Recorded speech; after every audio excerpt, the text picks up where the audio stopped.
Hello students, +1 physics unit number 3 laws of motion.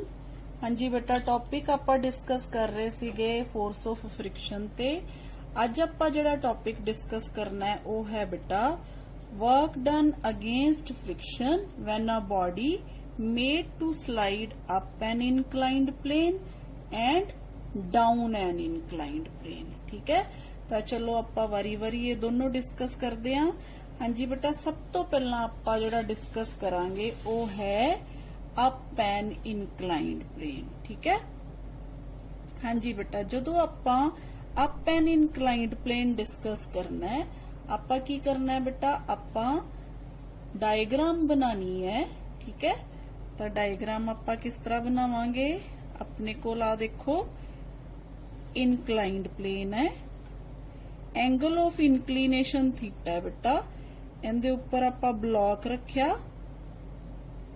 ठीक है, हुण इस ब्लॉक दा जिहड़ा वेट है mg डाउनवर्ड एक्ट करेगा ते इस ब्लॉक दे उपर नॉर्मल रिएक्शन है जिहड़ा वो ब्लॉक ते वर्टिकली अपवर्ड एक्ट करेगा 90 डिग्री दी। ठीक है, हुण बेटा mg है जिहड़ा वो दो कंपोनेंट्स च ब्रेक हुंदा है,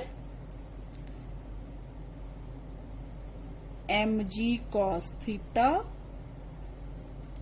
दिस इज एंगल थीटा। ठीक है, एंड इधरले पासे बेटा mg sin थीटा।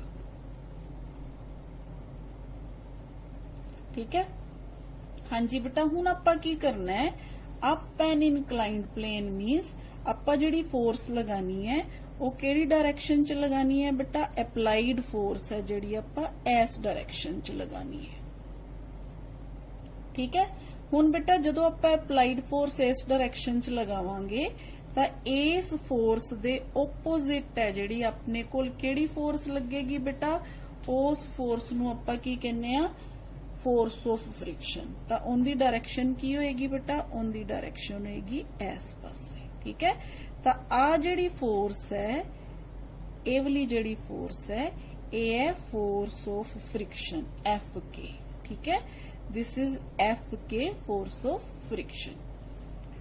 हाँ जी बेटा, हुण देखो इस डायग्राम दे विच आपां की देखिया कि अपने कोल mg cos थीटा जिहड़ा है वो किन्नू बैलेंस कर रहा है, r नू बैलेंस कर रहा है। ठीक है, mg cos theta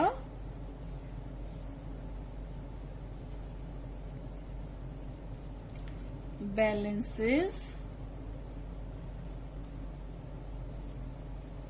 r, that is आपां किवें लिखांगे बेटा इनू, r is equal to mg cos theta.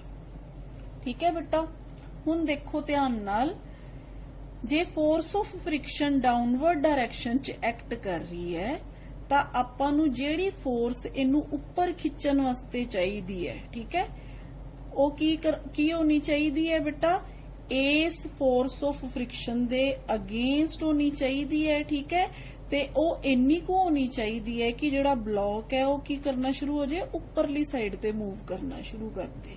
ठीक है, तां इहदा मतलब हुण ब्लॉक नूं जदों आपां फोर्स लगावांगे तां इनदे अगेंस्ट फोर्स ऑफ फ्रिक्शन दे अगेंस्ट वर्क करना पेगा। ठीक है, दूसरा आ जिहड़ा mg sin थीटा कंपोनेंट है, ये भी तो डाउनवर्ड डायरेक्शन च एक्ट कर रहा है ना, तो फिर इहदा मतलब इस फोर्स नूं इहदे अगेंस्ट भी एफर्ट करना पेगा। तो आपां फिर इनू इदां लिख सकते हैं बेटा, आ अपना फर्स्ट केस हो गया। सैकेंड केस है जिहड़ा आपां इदां लिख सकते हैं बेटा कि जिहड़ी फोर्स है needed to applied upward to just move the body up the inclined plane, वो मस्ट बी मतलब कितनी होनी चाहिए है, F is equal to mg sin theta plus Fk, where Fk is force of kinetic friction। ठीक है, हुण आपां नूं पता है बेटा कि जिहड़ी काइनेटिक फ्रिक्शनल फोर्स हुंदी है वो किदे बराबर हुंदी है म्यू के आर दे बराबर हुंदी है। ठीक है, हुण आपां इस फोर्स नू जे आपां इस तरह लिख लीए mu K M G cos theta. ठीक है, क्यों? क्योंकि जिहड़ा आर है वो एम जी कॉस थीटा दे बराबर है। तो बेटा इस इक्वेशन नू आपां इत्थे पुट कर दिए तो अपने कोल आ इक्वेशन किदे बराबर आ जाएगी M G sine theta plus mu K M G cos theta. ठीक है, तो आपां एम जी कॉमन निकाल लिए, अंदर की बच गया अपने कोल sign theta plus mu K cos theta. ठीक है, हाँ जी बेटा, हुण आपां वर्क डन कैलकुलेट करना है। तो work done in pulling the body through, मान लो बेटा आपां एस डिस्टेंस है जिहड़ा उन्नू जिहड़ा है इनक्लाइंड अप करना है। ठीक है, थ्रू डिस्टेंस एस, ठीक है, अप द इनक्लाइंड प्लेन।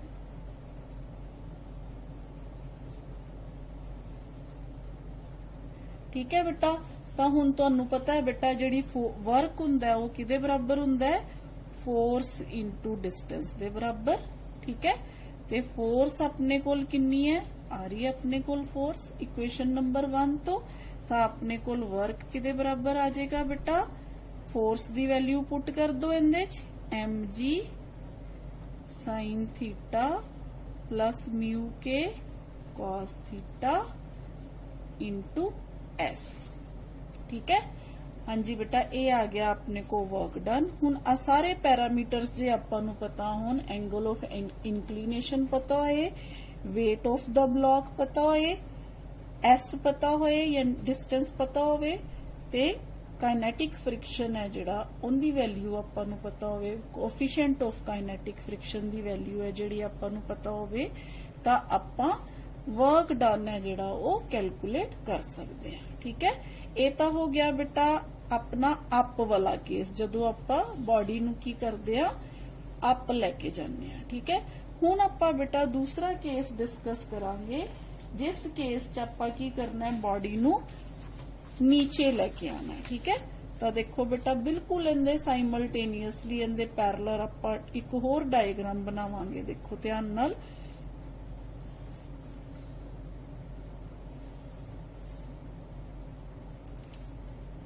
हाँ जी बेटा सेम अपने कोल ब्लॉक है, सेम अपने कोल उनदा एम जी वेट है डाउनवर्ड एक्ट कर रहा है, सेम आर है जिहड़ा ऊपर वाली साइड ते एक्ट कर रहा है,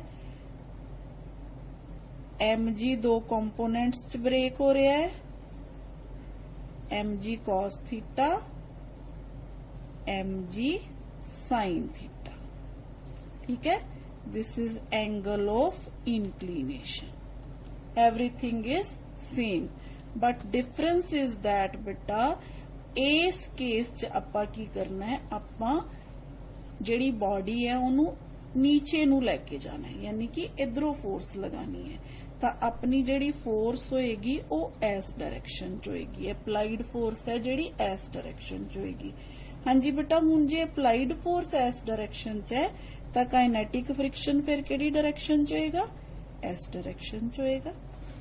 ठीक है बेटा, तो हुण बेटा देखो इस डायग्राम नू ध्यान नाल, इहदे विच पहला पॉइंट जिहड़ा एम जी कॉस थीटा वो की कर रहा है नॉर्मल रिएक्शन नू बैलेंस कर रहा है। तो आपां सेम इस केस च भी यही लिखांगे बेटा कि जिहड़ा नॉर्मल रिएक्शन आर है, ठीक है, फर्स्ट केस है बेटा R is equal to mg cos theta. ठीक है, ਹੁਣ ਸੈਕਿੰਡ ਕੇਸ ਦੇਖੋ ਬੇਟਾ ਆਪਾਂ ਕਿਵੇਂ ਲਿਖਾਂਗੇ। ਇਸ ਕੇਸ ਦੇ ਵਿੱਚ ਆਪਾਂ ਅਪਲਾਈਡ ਫੋਰਸ ਨੀਚੇ ਵਾਲੀ ਸਾਈਡ ਤੇ ਲਗਾ ਰਹੇ ਹਾਂ, ਫੋਰਸ ਆਫ ਫ੍ਰਿਕਸ਼ਨ ਉੱਪਰ ਵਾਲੀ ਸਾਈਡ ਤੇ। ਠੀਕ ਹੈ, ਆਪਾਂ ਨੂੰ ਇਹਦੇ ਅਗੇਂਸਟ ਫੋਰਸ ਲਗਾਣੀ ਪੈ ਰਹੀ ਹੈ, ਪਰ ਇੱਥੇ ਆਪਣਾ ਸਾਥ ਕੌਣ ਦੇ ਰਿਹਾ ਹੈ? ਇੱਥੇ ਆਪਣਾ ਸਾਥ ਦੇ ਰਿਹਾ ਹੈ mg sin ਥੀਟਾ, ਯਾਨੀ ਕਿ ਆਹ ਵਾਲਾ ਕੰਪੋਨੈਂਟ weight ਦਾ ਜਿਹੜਾ ਡਾਊਨਵਰਡ ਡਾਇਰੈਕਸ਼ਨ ਚ ਐਕਟ ਕਰ ਰਿਹਾ ਹੈ। ਠੀਕ ਹੈ, ਤਾਂ ਫਿਰ ਬੇਟਾ ਇਸ ਕੇਸ ਚ ਜਿਹੜੀ ਆਪਣੀ ਫੋਰਸ ਹੈ ਉਹ ਆਪਾਂ ਨੂੰ ਕੀ ਲਾਣੀ ਪਏਗੀ? ਕੱਟ ਲਾਣੀ ਪਏਗੀ। ਠੀਕ ਹੈ, ਵੈਸੇ ਵੀ ਤੁਸੀਂ ਦੇਖੋ ਬੇਟਾ ਜਦੋਂ ਵੀ ਕਿਸੇ ਇਨਕਲਾਈਨਡ ਪਲੇਨ ਤੋਂ ਨੀਚੇ ਲੈ ਕੇ ਜਾਣਾ ਹੁੰਦਾ ਕਿਸੇ ਚੀਜ਼ ਨੂੰ ਤੇ ਆਪਾਂ ਨੂੰ ਘੱਟ ਐਫਰਟ ਕਰਨੇ ਪੈਂਦੇ ਆ ਨਾ, ਉੱਪਰ ਲੈ ਕੇ ਜਾਣਾ ਹੋਵੇ ਤੇ ਆਪਾਂ ਨੂੰ ਜ਼ਿਆਦਾ ਐਫਰਟ ਕਰਨੇ ਪੈਂਦੇ ਆ। ਤਾਂ ਉਹਦਾ ਰੀਜ਼ਨ ਕੀ ਹੈ ਬੇਟਾ? ਉਹਦਾ ਰੀਜ਼ਨ ਇਹ ਹੈ ਕਿ ਜਿਹੜੇ ਐਫਰਟ ਆਪਾਂ ਕਰਾਂਗੇ, ਜਿਹੜੀ ਫੋਰਸ ਆਪਾਂ ਲਗਾਵਾਂਗੇ ਨਾ, ਉਹ ਵਾਲੀ ਜਿਹੜੀ ਫੋਰਸ ਹੈ ਉਹ ਇੰਨੀ ਹੋ ਜਾਏਗੀ, -mg sin ਥੀਟਾ ਹੋ ਜਾਏਗੀ। ਦੇਖੋ ਅਪ ਵਾਲੇ ਕੇਸ ਚ ਫੋਰਸ ਆਫ ਫ੍ਰਿਕਸ਼ਨ ਚ ਇਹ ਵਾਲਾ ਜਿਹੜਾ ਐਡ ਹੋਇਆ ਸੀ। ਠੀਕ ਹੈ, ਕਿਉਂਕਿ ਆਪਾਂ ਨੂੰ ਇਹਦੇ ਵੀ ਅਗੇਂਸਟ ਆਪਾਂ ਨੂੰ ਕੰਮ ਕਰਨਾ ਪੈ ਰਿਹਾ ਸੀ। ਹੁਣ ਆਪਣੇ ਫੇਵਰ ਚ ਹੈ, ਇਸ ਕਰਕੇ ਇੰਨਾ ਐਫਰਟ ਹੈ ਜਿਹੜਾ ਉਹ ਮਾਈਨਸ ਹੋ ਗਿਆ, ਤਾਂ ਆਪਣੇ ਕੋਲ ਫੋਰਸ ਆਫ ਫ੍ਰਿਕਸ਼ਨ ਚੋਂ mg sin ਥੀਟਾ ਮਾਈਨਸ ਹੋ ਗਿਆ। ਠੀਕ ਹੈ, ਹੁਣ ਅਗੇਨ ਬੇਟਾ F is equal to, now Fk is equal to ਆਪਾਂ ਕੀ ਕਿਹਾ ਸੀ? mu kr, again mu kr means mu k cos theta. ਠੀਕ ਹੈ, ਤਾਂ ਆਪਣੇ ਕੋਲ ਇਹ ਆ ਗਿਆ ਬੇਟਾ mu k mg cos theta. ਕਿਉਂ? ਕਿਉਂਕਿ mg cos ਥੀਟਾ ਤੇ r ਦੋਨੋਂ ਬਰਾਬਰ ਹੈ। ਠੀਕ ਹੈ, ਮਾਈਨਸ mg sin ਥੀਟਾ।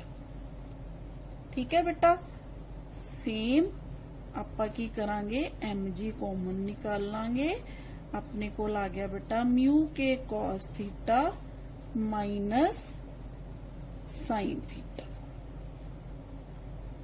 ਠੀਕ ਹੈ, ਨਾਓ ਅਗੇਨ ਬੇਟਾ the work done, ਹੁਣ ਆਪਾਂ ਕੀ ਕਰਨਾ ਹੈ? ਬੋਡੀ ਨੂੰ ਸਲਾਈਡ ਡਾਊਨ ਕਰਨਾ ਹੈ। ਠੀਕ ਹੈ, ਤਾਂ ਆਪਾਂ ਕੀ ਲਿਖਾਂਗੇ ਬੇਟਾ ਇਸ ਕੇਸ ਚ? work done in sliding the body। ਠੀਕ ਹੈ, in sliding the body through distance S। ਪਹਿਲਾਂ ਆਪਾਂ ਕਿਹਾ ਸੀ ਅਪ ਦਾ ਪਲੇਨ, ਹੁਣ ਆਪਾਂ ਕਵਾਂਗੇ ਡਾਊਨ ਦਾ ਪਲੇਨ, ਡਾਊਨ ਦਾ inclined plane, which is equal to W is equal to F into S again। ठीक है, W is equal to F the value mg mu k cos theta minus sin theta into S। ठीक है, again बेटा सारे ਜਿਹੜੇ components, ਇਹ ਸਾਰੀਆਂ ਜਿਹੜੀਆਂ ਵੈਲਿਊਜ਼ ਹੈ ਇਹ ਆਪਾਂ ਨੂੰ ਜੇ ਪਤਾ ਹੋਣ ਤੇ ਆਪਾਂ ਵਰਕ ਡਨ ਹੈ ਜਿਹੜਾ ਉਹ ਕੈਲਕੂਲੇਟ ਕਰ ਸਕਦੇ ਹਾਂ। ਠੀਕ ਹੈ ਬੇਟਾ, ਹਾਂਜੀ ਬੇਟਾ, ਹੁਣ ਆਪਾਂ ਇਸੇ ਹੀ ਡਾਇਗਰਾਮਸ ਤੋਂ ਇੱਕ ਹੋਰ ਕਨਸੈਪਟ ਆਪਣਾ ਕਲੀਅਰ ਕਰ ਸਕਦੇ ਹਾਂ। ਉਹ ਹੈ ਬੇਟਾ acceleration of a body sliding down an inclined plane. ਦੇਖੋ ਬੇਟਾ, ਆਪਾਂ ਹੁਣੇ ਇਸ ਕੇਸ ਦੇ ਵਿੱਚ ਆ ਜਿਹੜਾ ਐਂਗਲ ਆਫ ਇਨਕਲੀਨੇਸ਼ਨ ਲਿੱਤਾ ਆਪਾਂ, ਥੀਟਾ ਲਿਆ। ਠੀਕ ਹੈ, ਹੁਣ ਮੰਨ ਲਓ ਆਪਾਂ ਇਸ ਪਲੇਨ ਨੂੰ ਹੈ ਜਿਹੜਾ ਇਹਦਾ ਹੈ ਇਹਨੂੰ ਥੋੜਾ ਹੋਰ ਸਲਾਈਡ ਕਰ ਦਈਏ, ਮਤਲਬ ਇਹਦਾ ਜਿਹੜਾ ਸਲਾਂਟ ਹੈ ਵਧਾ ਦਈਏ, ਯਾਨੀ ਕਿ ਆਹ ਵਾਲਾ ਐਂਗਲ ਹੈ ਜਿਹੜਾ ਉਹ ਹੋਰ ਵਧਾ ਦਈਏ। ਤਾਂ ਬੇਟਾ ਤੁਹਾਨੂੰ ਪਤਾ ਹੈ ਐਂਗਲ ਆਫ ਰੀਪੋਜ਼ ਜਿਹੜਾ ਹੁੰਦਾ ਹੈ ਉਹ ਕੀ ਹੁੰਦਾ ਹੈ? ਜਦੋਂ ਬੋਡੀ ਹੈ ਜਸਟ ਸਲਾਈਡ ਡਾਊਨ ਕਰਨ ਲੱਗ ਪੈਂਦੀ ਹੈ। ਠੀਕ ਹੈ, ਤਾਂ ਇਹਦਾ ਮਤਲਬ ਇਹ ਹੈ ਕਿ ਜੇ ਆਪਾਂ ਇਹ ਵਾਲੇ ਐਂਗਲ ਨੂੰ, ਐਂਗਲ ਆਫ ਇਨਕਲੀਨੇਸ਼ਨ ਨੂੰ ਗ੍ਰੇਟਰ ਕਰ ਦਈਏ ਐਂਗਲ ਆਫ ਰੀਪੋਜ਼ ਨਾਲੋਂ, ਤਾਂ ਆਪਣੀ ਜਿਹੜੀ ਬੋਡੀ ਹੈ ਉਹ ਨੀਚੇ ਨੂੰ ਮੂਵ ਕਰਨਾ ਸ਼ੁਰੂ ਕਰ ਦੇਗੀ। ਠੀਕ ਹੈ, ਤਾਂ ਦੇਖੋ ਬੇਟਾ ਆਪਣਾ ਉਸ ਕੇਸ 'ਚ ਆਪਾਂ ਕੀ, ਆਪਣੇ ਕੋਲ ਕਿਹੜਾ ਜਿਹੜਾ ਹੈ ਡਾਇਗਰਾਮ ਬਣਦੀ ਹੈ? ਮੰਨ ਲਓ ਆਪਣੇ ਕੋਲ आपा एंगल वधाता, ठीक है। This is angle of inclination which is greater than angle of repose. जदों ये greater than angle of repose हो जाएगा तो अपने कोल बेटा आ बॉडी है जिहड़ी जिदे ते बाकी सारिया चीजां पहले वांगू mg downward normal reaction r mg cos theta and mg sin theta, ठीक है। ये सारा कुछ तो सेम है, बट हुण इस केस च की हो गया बेटा, जदों आपां एंगल ऑफ इनक्लीनेशन नू वधाता, एंगल ऑफ रीपोज नालों ज्यादा करता, तो आ जिहड़ा ब्लॉक है ना ये अपने आप नीचे खिसकना शुरू हो जाएगा, फिसलना शुरू हो जाएगा। यानी कि इस ब्लॉक दे विच एक्सलरेशन ए प्रोड्यूस हो जाएगी, ठीक है। ये जिहड़ा ब्लॉक है ये मोशन च आ जाएगा।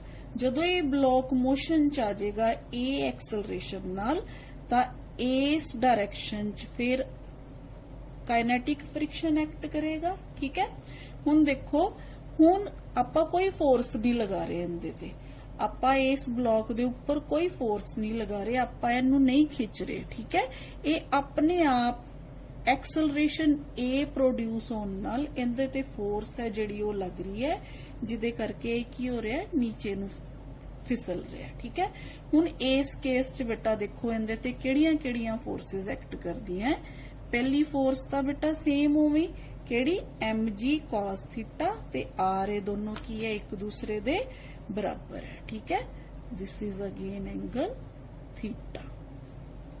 तां फर्स्ट जिहड़ा केस है बेटा वो same r is equal to mg cos theta, ठीक है।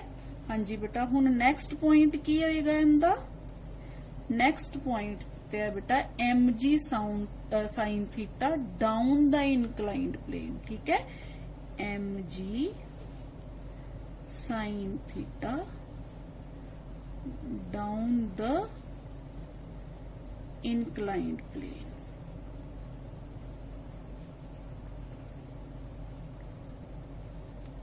ठीक है बेटा। हाँ जी बेटा, हुण आपां कहने आ जे F K is the kinetic friction है तो नेट फोर्स कितनी होएगी बेटा, if F K is the kinetic friction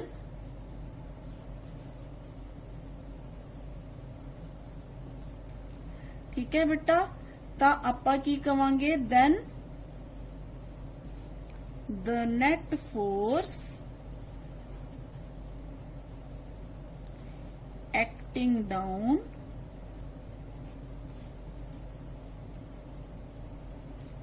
the plane, यानी कि जिन्नी फोर्स लग रही है mg sin थीटा फोर्स नाल नीचे आ रहा है ना, आ वाला कंपोनेंट इनू नीचे लेके आ रहा है, ठीक है। तो नेट फोर्स फिर की होएगी, ये वाले कंपोनेंट विचों फोर्स ऑफ फ्रिक्शन माइनस हो जाएगी, तो फिर बेटा नेट फोर्स कितनी आ गई, F is equal to mg sin theta minus F K, ठीक है। तो हुण बेटा आपा अगेन अपने कोल F किदे बराबर आ जाएगा, mg sin theta minus F K means mu R means mu mg cos theta, mu mg cos theta, ठीक है बेटा। हाँ जी बेटा, हुण देखो आपां एफ है जिहड़ी फोर्स है जिहड़ी वो एक्सलरेशन दे करके है, ठीक है। तो आपां इस फोर्स नू लिख दांगे बेटा m इंटू ए, ठीक है। mg sin theta minus mu mg cos theta, ठीक है। हाँ जी बेटा, हुण तुसी देखो इत्थे भी m है, इत्थे भी m है, इत्थे भी m है, m है जिहड़े वो सारे कैंसल हो गए, तो अपने कोल की बच गया बेटा, a बच गया, hence this m and this m all cancel out, ठीक है। ए अपने कोल किदे बराबर आ गया, G common sine theta minus mu K cos theta. ठीक है बेटा। अगेन थीटा दी वैल्यू आपां नूं पता होवे, कोफिशिएंट ऑफ फ्रिक्शन पता होवे, जी आपां नूं पता है बेटा 9.8 दे बराबर हुंदा है। ये सारी वैल्यूज पुट करके आपां एक्सलरेशन है जिहड़ी ओ फाइंड आउट कर सकते हैं। ठीक है बेटा। ये सी बेटा अपना अज दा लेक्चर जिहड़ा कि इनकलाइंड प्लेन दे बारे सी। मैनूं उम्मीद है बेटा तुहानूं ये जिहड़ा है कंसैप्ट क्लीयर हो गया होएगा। ठीक है। तो अज लई इन्ना बेटा, अगले लेक्चर च फिर मिलांगे। थैंक यू बेटा।